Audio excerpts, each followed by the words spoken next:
अगर कोई हमारे हाथ से हमारी उँगलियाँ काटने की कोशिश करे या हमारी भुजाओं से हमारी हथेली काटने की कोशिश करे, तो किस तरह का कष्ट होगा आपको?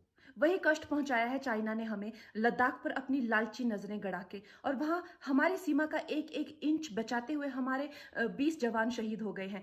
क्या भूल पाएँगे आप उनकी माँओं के आँसू, उनकी विधवाओं की चीखें और उनके बच्चों के दिए हुए बलिदान को? क्या ये सोचना ठीक है कि सेनाओं का जो सरहदों पे जो युद्ध होता है, वो सिर्फ़ सेनाओं का होता है, वो सिर्फ़ सरकार का होता है? क्या उसमें हमारा कोई योगदान नहीं है? क्या हम भूल गए वो वक़्त जब महात्मा गांधी जी ने कहा था, अगर अंग्रेज़ों की रीढ़ तोड़नी है भारत में, तो उनके बनाए हुए हर उत्पादन का बहिष्कार करना पड़ेगा। तो क्या ये ज़रूरी नहीं है कि हम भी इस युद्ध में हिस्सा लें? क्योंकि लद्दाख सिर्फ़ एक ज़मीन का टुकड़ा नहीं है, भारत की अस्मिता का एक बहुत बड़ा हिस्सा है।